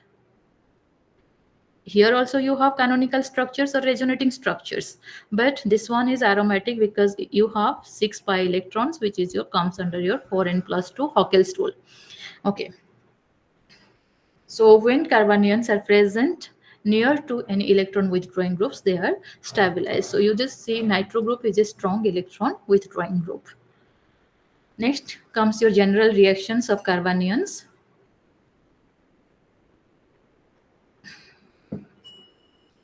So when carbanions react with a Lewis acid, Lewis acid is which one is having your electron deficient center, which can accept electron pairs. So here you have a L, means L has to be a very electronegative group. So this carbon is a Lewis acid. This has actually electron deficient center. So this can just do a displacement reaction, like in case of your diethyl malonate. You first generate a carbanion, then it just undergoes SN2 type of reaction or substitution, RBR. So you get this final product.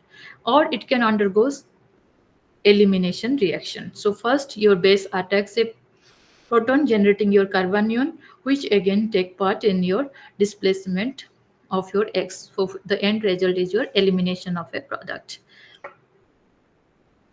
Condensation reaction. It also can undergo condensation reaction, like your aldol condensation. Okay, two molecules add together and one small molecule is eliminated. That is known as your condensation reaction. That is an addition reaction with the elimination of a smaller molecule.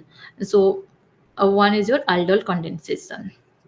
Another is one is your Dickman condensation, in which first you generate the carbanion here, then it undergoes actually cyclization, because this is an intramolecular reaction. Here you have two molecules, so that is your intermolecular condensation. But as here you have the nucleophile and the electrophile is present in the same molecule, so this is an intramolecular condensation reaction that leads to a ring closure or giving a cyclic product. Or it can also undergo addition reaction, in which it will just add to any other compound, such as in this case it is added to your alpha beta unsaturated ketone. That is an Michael reaction or Michael type of addition. Okay, some rearrangements of this carbanion. Uh, First is your Favorsky rearrangement, in which first in this case actually the substrate is a alpha haloketone. So this is your alpha position, you have a halogen present here. So when you treat it with a sodium ethoxide, that gives you a carboxylic derivative. So what is the mechanism of this reaction? Actually, in presence of any base, you have a proton at the uh, suppose we have taken this molecule as an example. This is our alpha haloketone. So at the alpha position, this is also alpha and this is also alpha. So one requirement for this rearrangement is that there should be an alpha hydrogen present in this substrate. So first this proton will be abstracted by this base to give you this carbanion. Then this carbanion attacks this carbon group where your Cl group is attached in an nucleophilic substitution pattern, so that chlorine will be removed. So then your OH minus or whatever nucleophile you have taken, the base will attack this carbonyl carbon and it will open up. Okay, so it will open up to give, not the other way, because that will give you less stable carbanion, but in this way that would give you more stable carbanion. So then next thing is just proton abstraction to give you the final product. Okay, if this reaction is carried on cyclic ketones, suppose we are doing some cyclic ketones, it results in the ring contraction due to rearrangement. Suppose we are doing the cyclic on cyclic ketone. So first what will happen, it will generate a carbanion here. Okay, so this carbanion will attack this chlorine, this will go, that will form a cyclic form, then OH minus will attack here and you would get the product. That would be your cyclopropane carboxylic acid. Just see this here, when you have this cyclo alpha chlorocyclohexanone, alpha chlorocyclohexanone. So then when you attack this first generate this carbanion, which attack this chlorine to generate this kind of cyclopropanone intermediate, and again the attack of your OH minus to give you the acid, and this cyclopropanone ring actually breaks to give you this carboxylic derivative. But when you do not have an alpha hydrogen, in the absence of alpha hydrogen, such as in this case, you do not have an alpha hydrogen. So that goes in your semi-benzylic rearrangement. That means when you are treating it with one base, you do not have a alpha hydrogen on this side. So that will attack straight directly to your carbonyl carbon. And again, when this comes back, your this R group migrates and X leaves. So that goes in your semi-benzylic rearrangement. That is your Faberski rearrangement. Next rearrangement is your 2,3 Wittig rearrangement. So in this case, your allyl ethers, okay, allyl ethers when treated with butyl lithium and tetrahydrofuran at minus 78 degrees Celsius, that gives you one alcohol. So how this reaction goes, actually in presence of butyl lithium is a base. So first this would it should be pH. Okay, this would take out proton from this phenyl. Okay, you have a hydrogen here, so that would take out proton from this phenyl, that will generate a carbanion here. So now this will go attack this carbon which undergo your which again shifts here, and it gives you O minus Li. So this is known as your 2,3 Wittig rearrangement, because if you just see the bond between 2 and 3 carbons, so this is 1, 2, 3, and in this case 1 and 2. So this bond is broken. So that is why this is known as your 2,3 Wittig rearrangement. This is a kind of sigmatropic rearrangement. So again, on protonation you get the final product. Next is your Stevens rearrangement. So when one ammonium actually alpha position, in the alpha position of your keto group there is an ammonium group. So when it is treated with aqueous sodium hydroxide, that gives you an amine and rearranged amine. Okay, so what happens here, in presence of aqueous sodium hydroxide, which is a base, so you have a proton here. That proton will be abstracted. Okay, the other side proton, I just I got, just a minute.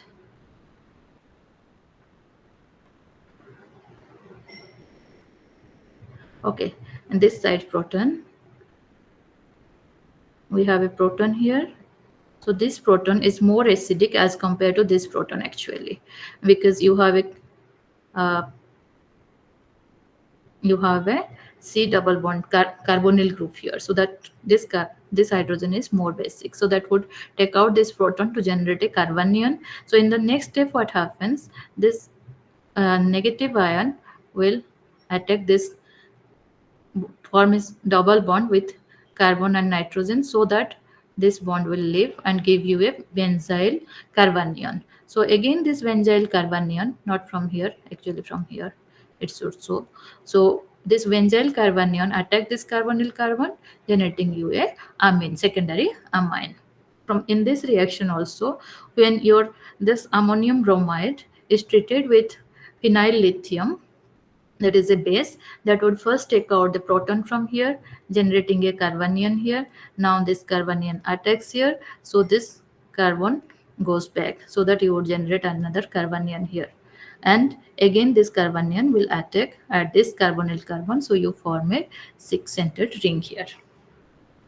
Next is your ambident ions and their reactions. Ambident means you have two different sides. Dent means your dentate, as you know, like your, in case of your ligands, monodentate, bidentate ligands. Similarly, in case of your ambidentate ligands, you ions, you have two sides. Okay, you have the carbon, the negative charge or the nucleophile side. You have two sides of nucleophile. Suppose in this case, you just say this one is having two sides. Your oxygen is also having negative charge, as well as this carbon is having negative charge, because that is being, suppose you have a negative charge here and you have a double bond over here. So this undergoes delocalization. So for a fraction of some time, you have a negative, you have carbon oxygen double bond, but this carbon is having negative charge. So that is known as your ambidentate ligand, your ambidentate ion. So the negative charge is sometimes on carbon center or sometimes on your oxygen atom. So in that case, which one will go which side? Okay, as we have already discussed in some cases that kinetically controlled and thermodynamically controlled reactions. So as you see in this diketo, this carbon, actually this carbon, the hydrogen of this carbon is highly acidic. The reason is that is being resonance stabilized.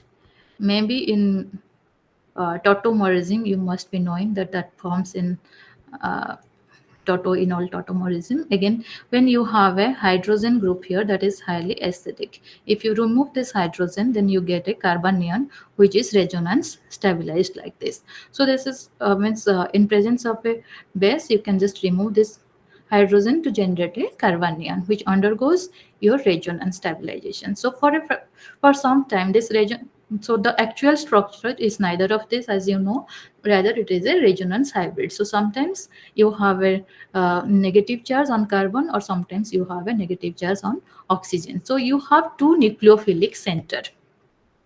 So when it attacks with an electrophile, either oxygen center can attack or your carbon center can attack. Depending on the reaction condition, you will get different products. Suppose you just take the example of your alkylation of methyl phenol. Okay, methyl phenol. So in methyl phenol, it can either attack at your oxygen site or it can attack at the your oxygen site or at your ortho position or para position. You will say this won't be a product, actually this would be your major product and this can be your major product. The reason is your phenoxide ion, in case of phenol, your phenoxide ion gets stabilized by resonance to give carbanions at two different positions. One is at its ortho position, and again it can go like this. So you will see that it has negative charge on ortho as well as your para position. So the incoming electrophile can be attacked either at your ortho position giving rise to this product, or at para position giving rise to this product, or for some time it can attack your oxygen also giving rise to ether. Either it can give you substituted phenols or it can give you ether. So that depends on your reaction conditions. So this type of nucleophiles are known as your ambident nucleophiles. Suppose in this case you just say in this case the oxygen, the negative charge on oxygen can delocalized onto your nitrogen also. So here you have two nucleophilic site, one is N minus or O minus. So when you treat it with CH3CH2I, that is ethyl iodide, in presence of potassium, that gives you N alkylation.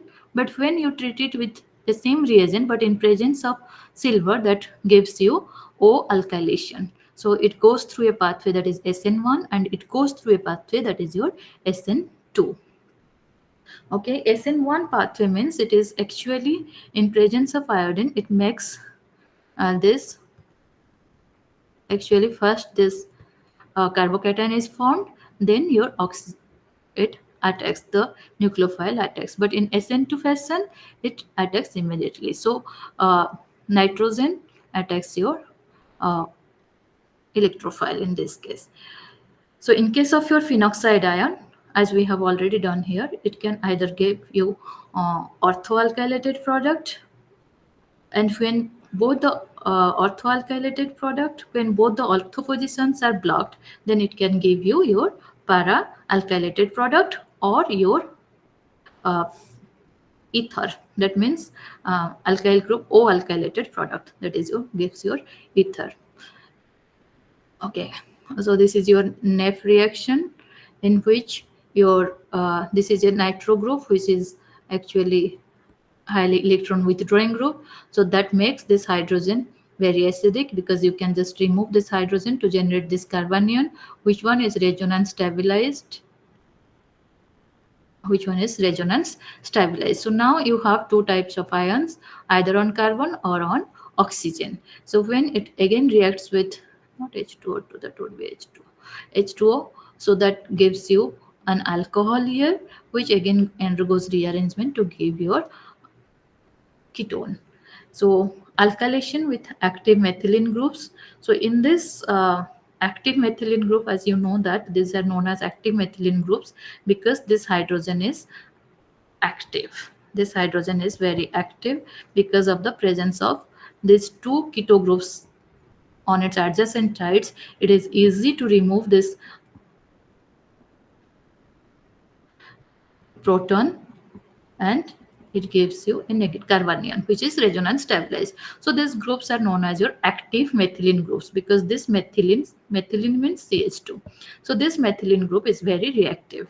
So when you do this active methylene group reaction with any methyl, X can be any group. Okay, so some gives you O alkylation and some gives you C alkylation. When the reaction condition, you just see when X is equal to I, that is your iodide, you never gets your O alkylation. You always get, most of the time you get your C alkylation. Here the CH3 group is attached.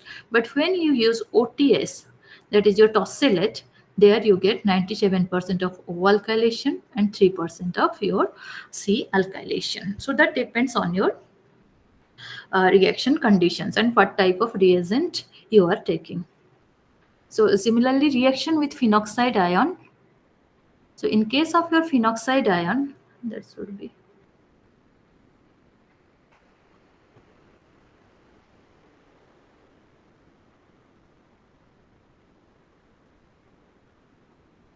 okay. When we react this trinitrobenzene, 1,3,5 trinitrobenzene with phenoxide. Okay, so it can either undergo O alkylation, it can either undergo O alkylation, or it can undergo C alkylation. Oxygen, the attack at oxygen is actually reversible and kinetically preferred, but the attack at C position, carbon, so you see you have two different sides. One is oxygen, also negative charge, and carbon also gives more negative charge. Actually this one is the more resonating, the contribution towards resonating structure is more. This one is having more contribution towards your resonating structure, but still that is going to give you a more stable product, and that is your C alkylation.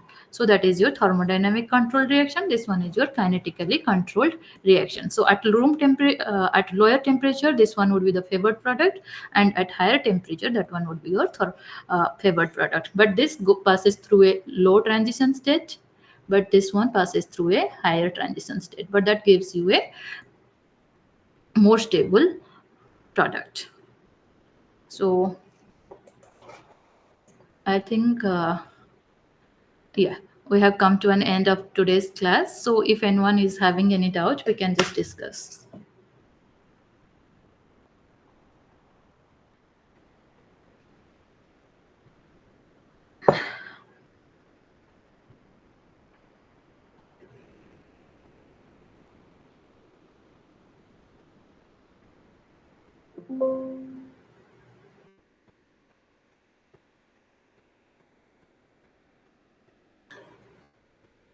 Got a doubt ଅଛି?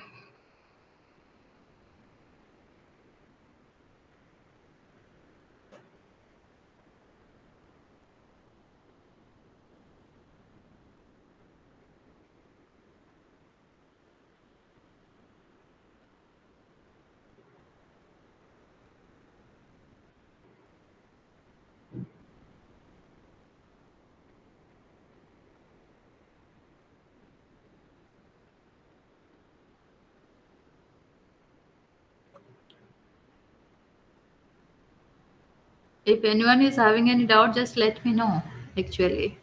So this finishes your carbocation and carbanion.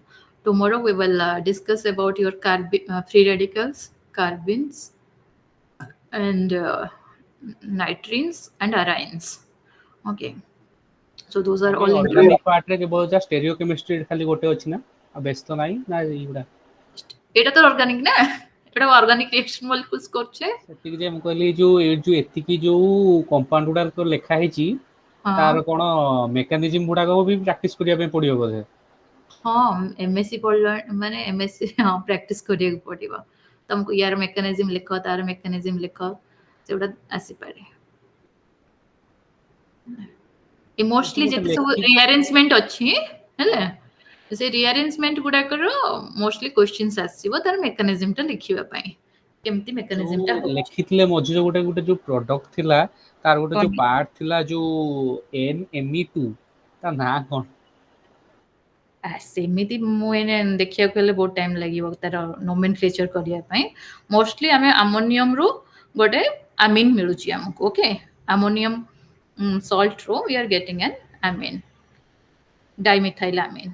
ତ ତାର ନାଁ ବର୍ତ୍ତମାନ ତମକୁ ପୁଣି ସେ ଇଏ କରିକି କରିବ। Okay, so that is a ketone actually, phenyl। ଏଇଟା ଲେଖା ହେଇଛି ଏଠି 682 ରେ ସେ ପ୍ରୋଡକ୍ଟ ଟା ଅଛି। ସେଇଟା ହଉଛି ତମେ ତମର ବୋଧେ ବହିରେ ନା କୋଉଠୁ ମୁଁ ତାର ଇଏ ଦେଖିଛି, କୋଉଠୁ ଏଟା ଆଣିଛି ମୁଁ ଦେଖିନି, କିନ୍ତୁ ଦେଖିବାକୁ ପଡିବ। 682 ଟା ସେମାନେ ତାଙ୍କର କେତେ ଗୁଡେ ନମ୍ବରିଂ କରିଛନ୍ତି କେତେ ଗୁଡେ ମଲିକ୍ୟୁଲର। ସୋ ଦ୍ୟାଟ୍ସ ନଟ୍ ଚେକ୍ କରିଦେଲେ ହବ କଣ ହବ। ତମେ ତାକୁ ବର୍ତ୍ତମାନ ନୋମେନକ୍ଲେଚର ଯଦି କରିବ ତାହେଲେ that would come as your ଏଟା ଗୋଟେ କିଟୋନଟା ଯେମିତି କି phenyl methyl ketone. So phenyl ଏଠି 1 2 and in the secondary position you have NN dimethyl. Okay, so you can just do the nomenclature like that. Okay thank I you. press name. Huh? They won't ask you the name actually. Mostly your mechanism is important. Okay name न लिखले चलियो। ହଁ name ନ ଲେଖିଲେ ଚଳିବ, ତମେ ଖାଲି just ଦେଖିବାର ଅଛି କି ସେ ଇଏ କ'ଣ ଅଛି। ତମେ ଯଦି ମନେ ରଖିଛ okay this is our starting material, we are getting this product, you can just get name ମନେ ରଖିଲେ ଭଲ। ମୁଁ ଆକ୍ଚୁଆଲି ଏତେଟା ଆଉ ବହୁତ କମ୍ ଟାଇମରେ କରିଛି। ସୋ नेम बनिया को एक्चुअली भी टिके डिफिकल्ट हो कारण जो गोटे गोटे प्रोडक्ट जो लागिची बोर्ड रे से ना ही मने पड़नी। ଆଚ୍ଛା ରୁହ ମୁଁ ଦେଖିଦେଉଛି ଏଟାର ନେମ୍ କ'ଣ, ଷ୍ଟିଭେନ୍ସ ରିଆରେଞ୍ଜମେଣ୍ଟ ନା। ତମକୁ ଆଇପିଏସସି ନେମ୍ ଟିକେ ପ୍ରାକ୍ଟିସ କରିକି କରିବାକୁ ପଡିବ ଆଉ। आईपीएस से भी एमई प्रोडक्ट टा गोटे कि बुझी हलानी କ'ଣ? एमई वाला ये जो NME2 लिखा है ना। ହଁ ସେଟା NN ଡାଇମିଥାଇଲ କୁହାଯାଏ ତାକୁ ହେଲା। ओहो Me2 means हाँ हाँ ନାଇଟ୍ରୋଜେନରେ हाँ ତମର ଦିଟା हाँ ମିଥାଇଲ ଗ୍ରୁପ एबे ଲାଗିଛି, बुझिली हाँ NN बुझिली dimethyl. हाँ Okay, हाँ so that gives alpha dimethyl amino beta phenyl propiophenone हाँ actually 1 2 3 that is your propiophenone, phenyl propiophenone। ସେଥିରେ ତମର NN dimethyl ଲାଗିଛି ଆଉ କୋଉ ପୋଜିସନ ରେ ଲାଗିଛି you have to say that is in position number 2 actually। Okay, phenyl propiophenone, so that name would be like that। ତ mostly mechanism ଗୁଡାକ check କରିବ କୋଉଠି ଇଏ ହଉଛି ସେଗୁଡା ଦେଖିବାର ଅଛି। ନାଁ ମନେ ରଖିଲେ ଚଳିବ କାରଣ ଏତେ ବଡ ବଡ ନାଁ ଗୁଡାକ କିଛି ଇଏ ନାହିଁ। ମୋଷ୍ଟଲି ଆମର ଯେତେବେଳେ ପଢୁଥିଲେ ଏଇ ରିଆକ୍ସନ ର ପ୍ରଡକ୍ଟ କ'ଣ ହବ, so what would be the mechanism? In that case we do not have to write the name, we have to just give the mechanism। Okay, ତ ଯଦି ଲଙ୍ଗ କ୍ୱେଶ୍ଚିନ୍ ପଢିବ then you can maybe or short notes, so ସେଠି ଲେଖିବାକୁ ପଡିପାରେ ନାଁ ଗୁଡାକ। ଏଥିରେ ମାନେ ଲଙ୍ଗ କ୍ୱେଶ୍ଚନ କେତେଟା ପଡେ କି ମାନେ ଲଙ୍ଗ ମୁଁ କ୍ୱେଶ୍ଚନ ଜାଣିନି କେବେ କ୍ୱେଶ୍ଚିନ୍ ବନେଇନି ମାନେ ଏଠି ବନେଇନି ଅଲଗା କୋଉଠି, କିନ୍ତୁ ଏଥିରେ ମୁଁ କେବେ ବନେଇନି କ୍ୱେଶ୍ଚିନ୍। ତମେ ଏଇଥିରୁ ବୋଧେ ସେଇଭଳି ପଡିବ, ତମେ ଟିକେ ପଚାରିଦବ ଯଦି ହବ କୋଅର୍ଡିନେଟରଙ୍କୁ କେମିତିଆ ଟାଇପର କ୍ୱେଶ୍ଚିନ୍ ଆସିବ ସେ କ'ଣ ଆସିବ। କୋଅର୍ଡିନେଟରଙ୍କ ସହିତ କେମିତି କଣ୍ଟାକ୍ଟ କରିବି ସେତିକି ଜାଣିପାରୁନି। ଆଚ୍ଛା ଆଚ୍ଛା ଚେକ୍ କରିବ ଆଉ। ଓକେ, ତମେ ପାଇଯିବ ସେଟା ତମର ସାଇଟରୁ କି କୋଉଠୁ ବି ପାଇଯିବ ସେସବୁ ଜିନିଷ। ଆପଣ ଚାହିଁଲେ ଗୋଟେ ଯେକୌଣସି ଇୟର ର एमएससी रो क्वेश्चन टिके डेमोन्स्ट्रेट कर पारि हमको एथरे लाइव क्लास रे। ମୁଁ ଚେକ୍ କରୁଛି କାଲି ଯଦି ମତେ ମିଳିବ ଆଉ ମତେ ଯଦି ଟାଇମ ହବ ମୁଁ ଦେଖିବି ହେଲା, हाँ କାରଣ टिके ନେକ୍ସଟ କାଲିର କ୍ଲାସ ପାଇଁ ମତେ ଚେକ୍ ପ୍ରିପେୟାର କରିବାକୁ ପଡିବ, ପ୍ରେଜେଣ୍ଟେସନ ପ୍ରିପେୟାର करसाला କରିବାକୁ परे ଟାଇମ। लास्ट को जस्ट माने 15 मिनिट भलिया देले भी हेतियो।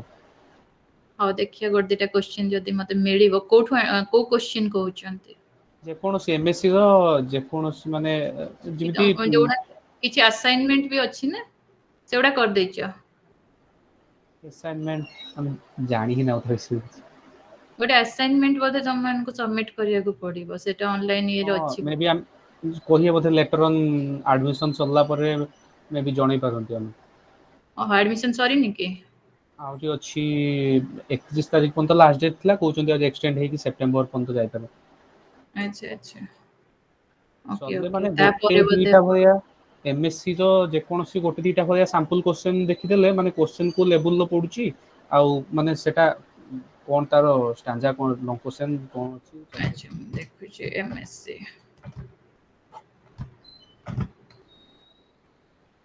ହଉ ଠିକ ଅଛି, ମୁଁ ଚେକ୍ କରିବି, ଯଦି ମତେ ହଁ ମିଳିଲେ ମୁଁ ଗୋଟେ ଇଏ କରିଦେବି ଆଉ। Okay, thank you.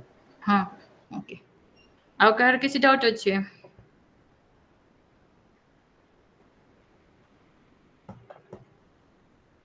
Anyone else? Ma'am ହଁ, ମ୍ୟାମ୍ ଟିକେ C alkylation and O alkylation ଟା ଆଉଥରେ କହିଦିଅନ୍ତୁ। C alkylation, O alkylation, okay, ସେ ଆମ୍ବିଡିଟେଣ୍ଡ ଲିଗ୍ୟାଣ୍ଡ ତ? ଆଜ୍ଞା ma'am.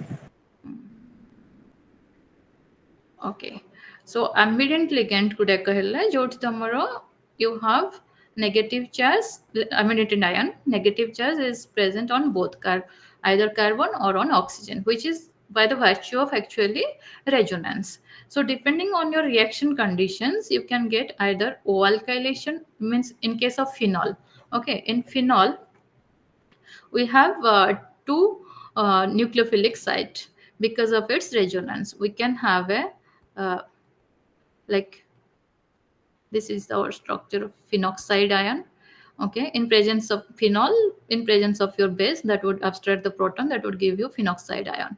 So it undergoes resonance to give an alkylated to give another carbocation. So here in the first resonating structure you have negative charge on oxygen, and in the second resonating structure you have negative charge on ortho position. So then again it can undergo delocalization to give you this structure where you have resonating structure at your negative charge at your para position. So in you have a actually in your reaction mixture you can have either any of these three structures of your phenol. So when your ortho position is blocked, actually in this case actually this should not be the product. When the ortho position, this not this, actually it should come to this side.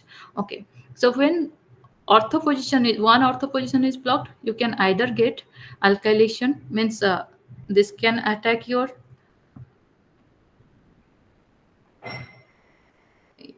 alkyl group, or your oxygen can also attack your alkyl group. So that results in either O alkylation. O alkylation means the alkyl group is attacked at your oxygen, or C alkylation means it is attacked at your carbon center. So that can either give you a orthoalkylated product or para-alkylated product. So depending on the reaction conditions, you can either get O alkylated product or your C alkylated product, as in this case actually.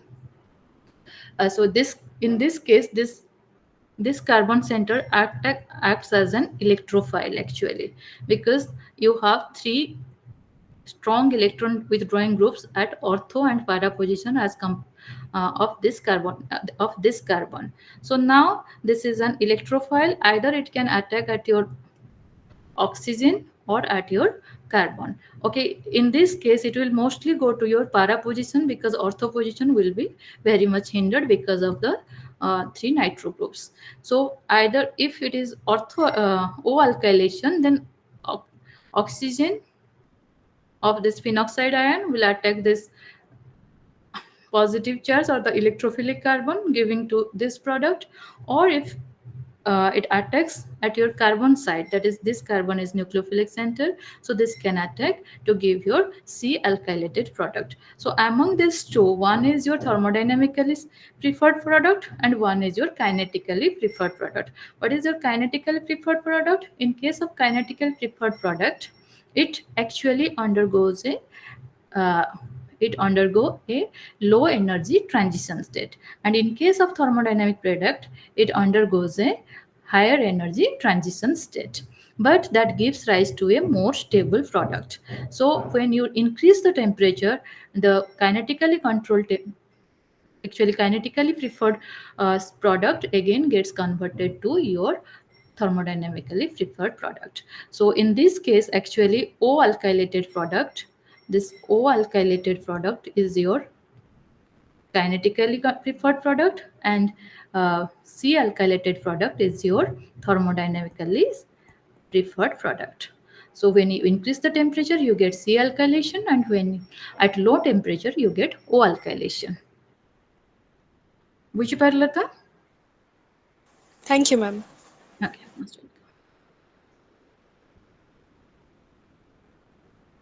Anyone else?